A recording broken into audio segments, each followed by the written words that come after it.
Hey guys, it's Ashley and welcome to another apartment makeover series. And for today's video, we are gonna tackle the living room area. And honestly guys, upon seeing this apartment, this is the area that sold me into getting it because I really love the floor-to-ceiling windows, the view, and the living room area. It used to have gray floor tiling, and at first I was really okay with it. Not until the day Sean convinced me to change it into vinyl flooring again.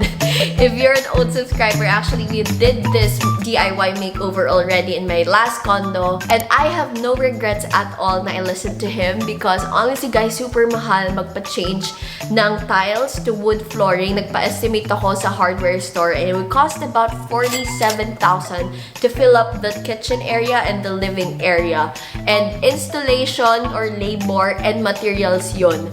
Pero, guess how much I spent on this DIY? 8,500 only because I bought the same vinyl wood floor planks from before. I actually got this online for 1,700 pesos only, and it's about 36 pieces now. I actually got 5 packs of that and it was enough to fill up the whole kitchen and living area. And besides that, of course, I have a patient man like Sean. Again, if you want to save money, get a honey. So the things that you will be needing for this DIY are vinyl wood cutter. This is actually optional, but it will make your life 10 times easier. Measuring instruments, pencil, and also a honey over there. Say hi, honey. Hello, baby. So it took us about 2 days to fill up the whole kitchen and living area. And actually guys, since natagalan talaga siya, nag-usap lang kami ni siya, nagkwentuhan kami. It's actually a great bonding as well. And then one of our topics is actually High School Musical. Buong araw, ito lang yung pinag-usapan namin because just the fact about Sean, he hasn't watched High School Musical at all. Like, grabe, I'm kind of disappointed honestly, but joke lang. But really, it's part of my requirement. If I'm gonna marry you, you have to know High School Musical. Kasi may face talaga ako guys, na pangalan ko sa Twitter, Ashley Efron. As in, ganun ako ka-obsessed sa High School Musical. And in the middle of me storytelling, I would play music videos. As in, from 1 to 3, kinumpleto ko yan guys. And props to Sean, he really listened all throughout. And recreate pa nga namin yung Can I Have This Dance na part.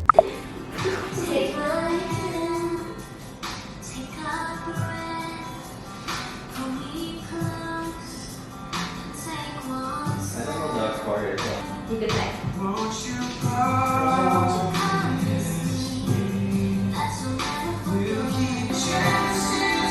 Baby, what the fuck?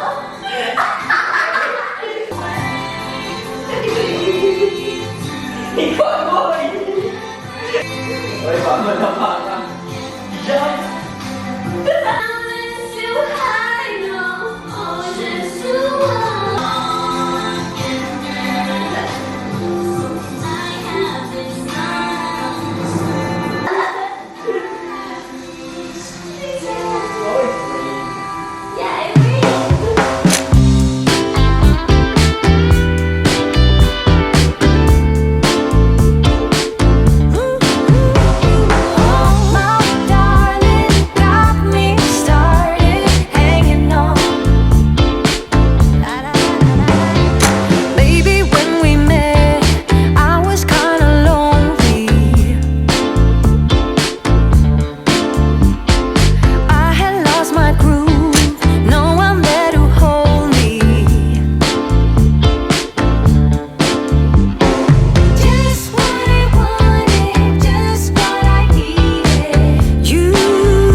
Okay, but the thing is, I don't have curtains for this part because you guys, hindi ko alam kung magkano aabutin. And curtains are freaking expensive, you guys. Nag-iipon pa ako. Thank you so much to 50shades.ph on Instagram for customizing this for me. Actually, they did such a great job. Mag-iipon pa ako, guys, para afford ko yung sa taas.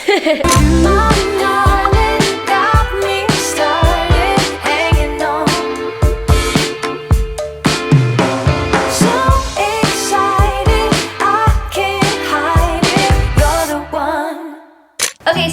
part of the vlog where I'll be showing you guys some DIY room decor ideas. And I gathered 3 Pinterest ideas for you. And this is gonna be so easy, I promise you that. And it will turn out cute. I hope so. So I got some of my materials the other day already. And I even ordered some of them online on IKEA. And yes, you can buy online sa IKEA. Not sponsored, but IKEA hit me up. But this time I didn't buy the mushroom lamp. I will make the mushroom lamp.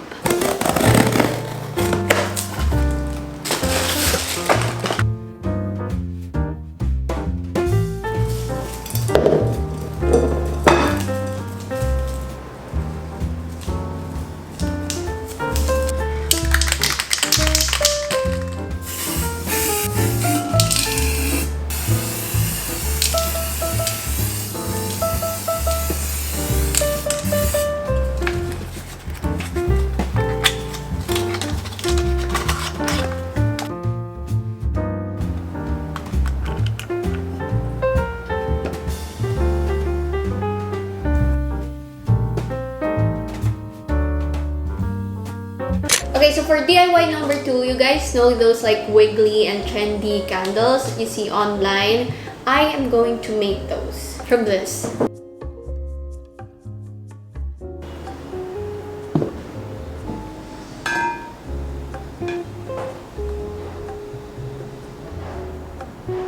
It was such a fail.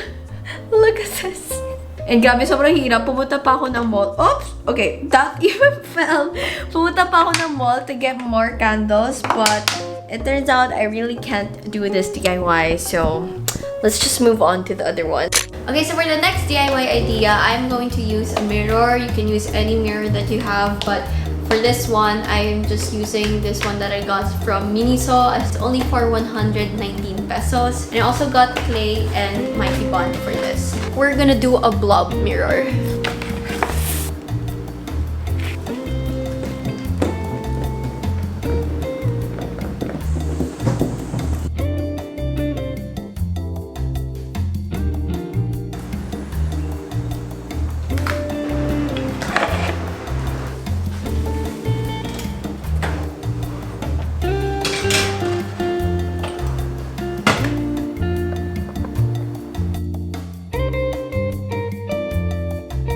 Wait, this is actually so cute. It turned out to be my favorite one out of everything.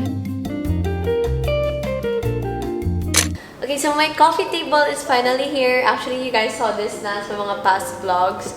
But anyway, I had this like custom made from a shop that I saw sa Facebook Marketplace. And they actually have an Instagram. It's called V Muebles, if I'm not mistaken. Yun nga, itong center table or yung coffee table ko, I wanted it to be really small, but at the same time, parang makakain ako if ever I wanna watch TV, gano'n. Ayaw kasi maging super sikip yung area na to kasi daanan talaga siya. It's not like the basic white coffee table because it comes with this cloud shape, which I think really suits the apartment and the aesthetic that I'm trying to go for. About to leave, but then this came over. And grabe, in-order ko to online and it came after like 2 or 3 days of ordering it.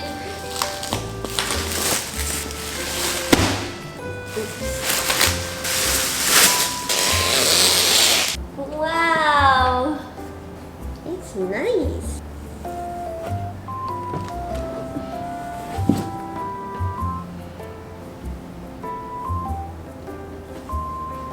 I'm so happy, guys.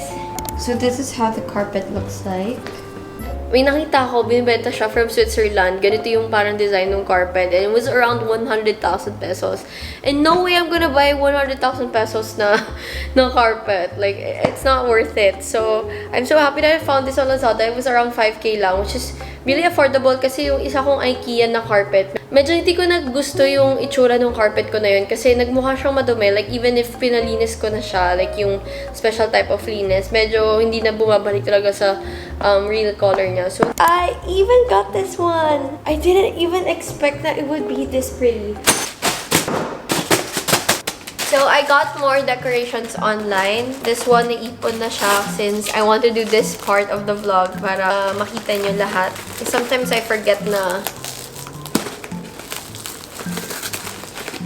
Oh, it smells so good. Sometimes I forget na. Oh, yay! So, I got different candles, finally. This one, para siyang squiggly stuff. This one's kind of twisty. And I also got a plain one. Can't wait to use this. I'm gonna host a little sip and paint party with my friends. So, these are like the fake coffee table books kasi ang mahal pala ng mga ganito. Nakita ko may 7K, but I just bought the ones na parang cardboard yung itsura niya.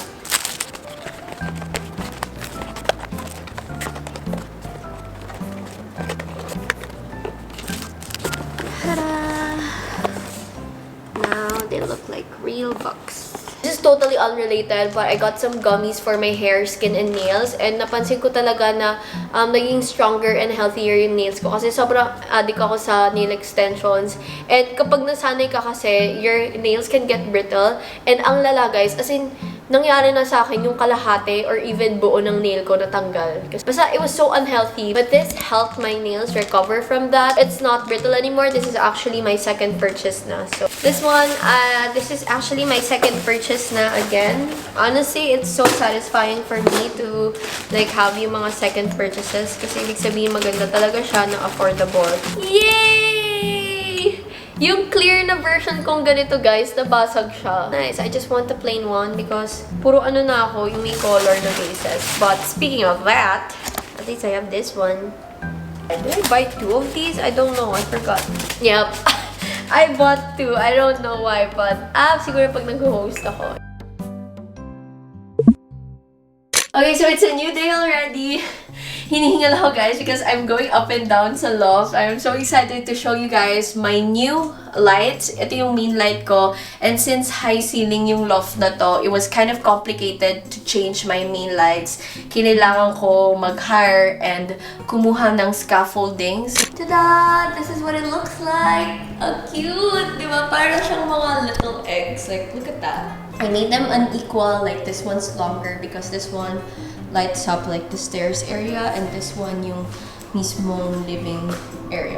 I'm so happy with the way they turned out. They look like cracked eggs on my ceiling. And actually guys, this is just a part 1 of the living room makeover kasi ang dami ko pang gustong gawin. Like for example, this one, itong stairs handle, like gusto ko siya ipa-paint ng white. And also, I will be needing your guys' opinion about some stuff. And ang problem ko, hindi ko alam kung anong gagawin ko dito sa nakita nyo to, like, ang kalat nyo tignan, yung mga cords ko, yung router ko. I don't know how will I hide that thing over there. And then another one would be this thing over here. Yung dating nandito daw, parang dyan nilagay aircon.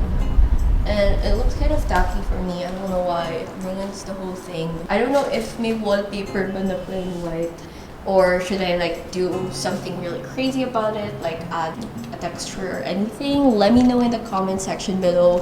Also, the other day, I went to Typo and a lot of things were on sale. As in, mga 50% off, guys. Yung mga dating super mahal na hindi ko nabibili. Tapos, cute na kita ko. Parang nabili ko na, finally. And by the way, before I show you the things that I got from Typo, I just want to say thank you to my mama and papa for giving this to me. Sobrang cute nila, guys, kasi nagkaroon ng award sa school. Alicia Ashley Overseas. And ito daw yung gift nila sa akin for being a university scholar. So, yeah. So cute! Sabi nila this one is an air purifier and they got it in white because they know na I love anything white. Okay, so sa Typo, I got this one. I actually used it already. Candle holder na may flowers. This one used to be 1,000 pesos pero 600 na lang. Parang buy one, take one for 1,200.